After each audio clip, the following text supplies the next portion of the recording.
നമസ്കാരം. താഴ്വാരം. രചന Biju KV. Shyamili car sudden brake ഇട്ട് നിർത്തി. എന്തോ സ്വപ്നം കണ്ടെന്ന പോലെ ഉണർന്നു.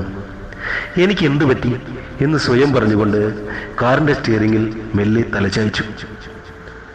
ആ സമയം വേറൊരിടത്ത് ശ്യാമും സേവ്യറും കുറെ ഗുണ്ടകളും 2 വണ്ടികളിലായി ചരക്കുമായി പാലക്കാട്ടേക്ക് വരികയാണ്.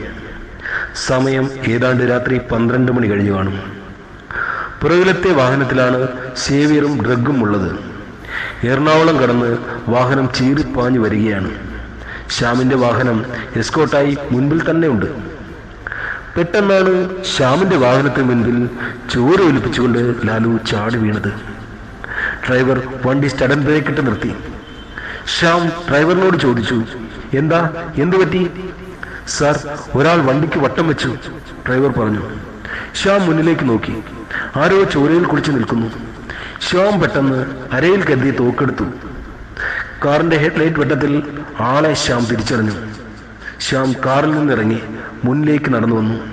ഇത് കണ്ട് പുറകിലെ വണ്ടിയിൽ ഇരുന്ന സേവ്യറും അങ്ങോട്ടേക്ക് വന്നു. തക്കം പാർത്തു നിന്ന അനന്തന്റെ കൂട്ടാളികൾ ട്രക്ക് ഇരിക്കുന്ന വണ്ടി ലക്ഷ്യമാക്കി വന്നു.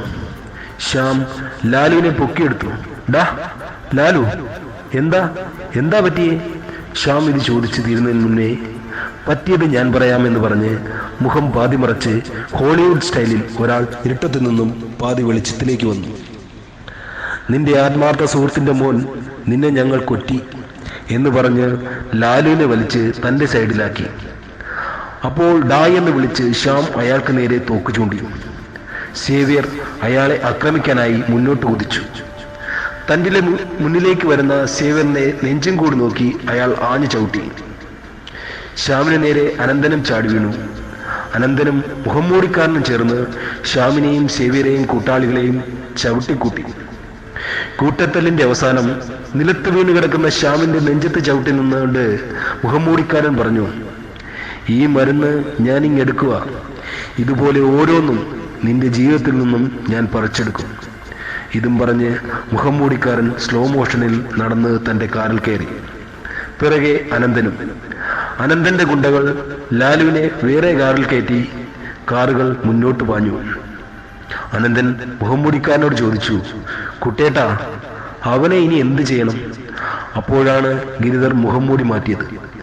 എന്നിട്ട് അനന്തൻ എന്ന അപ്പുവിനോട് പറഞ്ഞു, ഇനിയും കുറെ കളികളില്ലേ, അവനെ തുറന്നുവിട്, അവന് ഊർജം പകരുന്ന മരുന്നും കൂടി കൊടുക്ക്. അപ്പോൾ അനന്തൻ പറഞ്ഞു, ശ്യാം ഇനി വെറുതെ ഇരിക്കില്ല. അത് കേട്ട് ഗിരി ഒന്ന് പുഞ്ചിരിക്കുക മാത്രം ചെയ്തു. ഗിരിയുടെ കാർ ചെറുപ്പളശ്ശേരി കവലയിൽ വന്ന് നിന്നു. അനന്തൻ കാറിൽ നിന്നിറങ്ങി ലാലു ഇരിക്കുന്ന കാറിനകത്തേക്ക് വന്നു. വാ ഇറങ്ങ്. ലാലു കാറിൽ നിന്നും ഇറങ്ങി. ലാലുവിന്റെ കയ്യിൽ ഒരു കവറും കുറച്ച് കാശും ഏൽപ്പിച്ചിട്ട് പറഞ്ഞു, നീ വീട്ടിലേക്ക് പോയോ? എന്തേലും ആവശ്യമുണ്ടെങ്കിൽ ഞാൻ വിളിക്കാം. പക്ഷേ ലാലു പരിഭ്രമത്തോടെ പറഞ്ഞു, ആ ജോണും ശ്യാമങ്കളും എന്നെ. ലാലുവിന്റെ പരിഭ്രമം കണ്ട അനന്തൻ പറഞ്ഞു, നീ പേടിക്കണ്ട, ആരും ഒന്നും ചെയ്യില്ല. ജോണിന് ഞാൻ സെറ്റാക്കിയിട്ടുണ്ട്.